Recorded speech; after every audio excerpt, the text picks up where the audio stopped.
we're here. Peace and quiet. Here we go.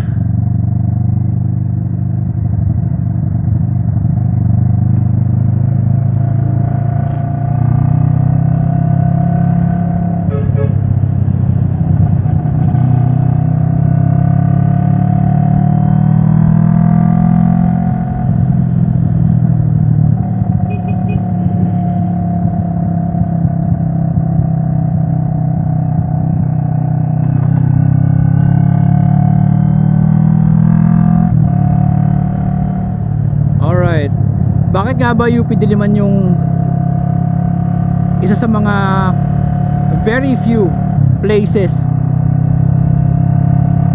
na tinatambayan ko for peace and quiet?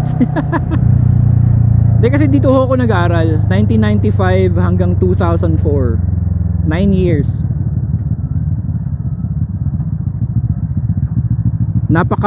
Napakalalim na po ng sentimental value ng school na to sa akin. Ito yung talagang literal na naging tahanan ko, na literal na naging ano ko na to, yung kumbaga parang half of, hindi naman half, pero a great part of my life belongs to this school. I mean, sobrang dami kong natutunan dito, dami kong na-realize sa buhay ko. Nagbago dito ang buhay ko ng ilang beses na.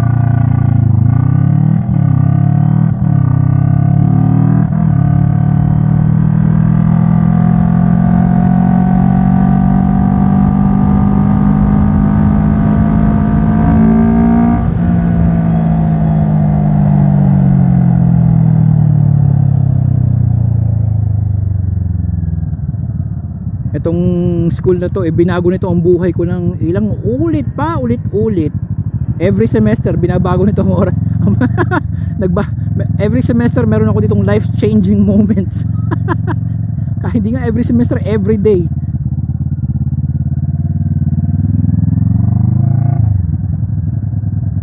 Ngayon kung nanonood kayo kung napanood nyo yung, or nabasa nyo yung kwento ng Harry Potter, yung, di ba, si Lord Voldemort, yung kontrabida doon, di ba? Hinati niya yung kanyang kaluluwa. Ayan.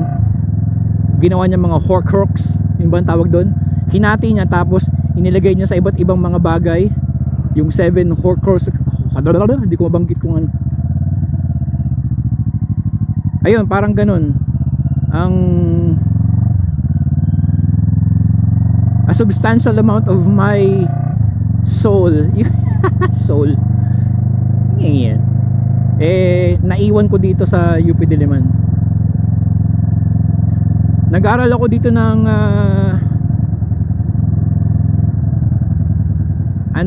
business economics, hindi economics, hindi pala business. Dalawa kasi yun may business economics saka merong economics. So hindi ako dun sa business. Ayoko kasi ng business related course. So economics, yun nga lang, hindi ko siya tinapos. Nag-shift naman ako sa community development.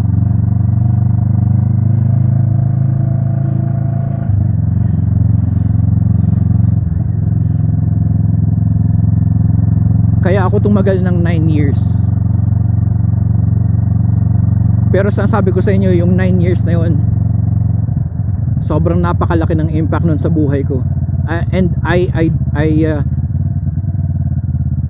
don't regret na nag-overstaying ako dito sa UP, kasi may overstaying dito sa school kapag lumampas ka ng 4-year course mo, overstaying ka na nun.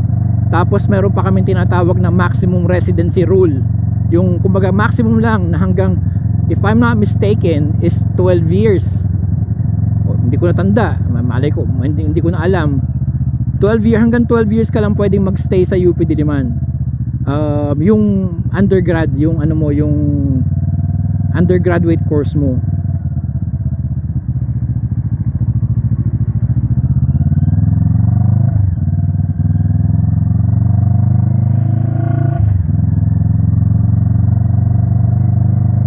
Gusto ko pa sanang sulitin yung MRR na yun, sagad-sagarin yung MRR na yun, kasi para talagang dito sa school na to, nung nag-aaral ako dito, para talaga akong may sariling mundo, may ibang mundo.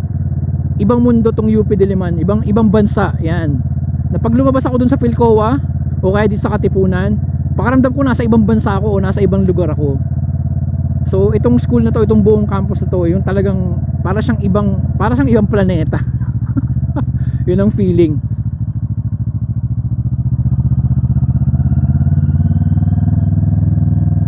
Kaya yan, kapag halimbawang gusto ko ng medyo tahimik, medyo mapayapa yung aking kalooban, gusto kong tumambay for no reason, gusto ko lang ng katahimikan, kapayapaan. Hindi, yun yung word. Ayan o, tatambay lang ako dito. Pwede na palang dumaan sa academic o walang motor eh. Ayan. Ayan o, kahit maraming tao, kahit medyo maingay, I feel at home. Ayun, alam niyo yung sa mga lalaki, 'di ba, mayroon tayong term na yung man cave. Ayan. This is my man cave. One of my man caves. 'Di ba yung man cave is more like a mindset or like a, 'di ba, man cave, yung basement halimbawa, yung kwarto, yung workshop, yung garahe, yan yung mga man cave ng mga lalaki, di ba?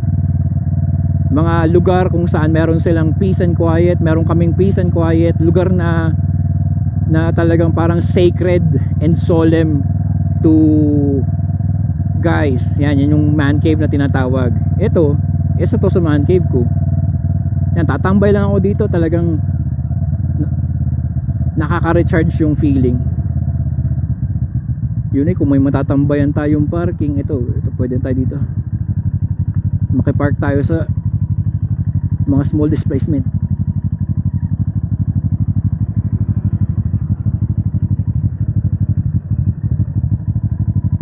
Saan tayo pwedeng sumingit?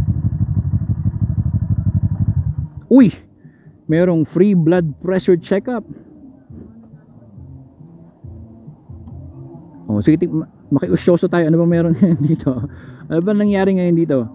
Meron, anong company to? Giving. Octavia, dyan ka muna. Makikimarites lang tayo kung ano meron dito.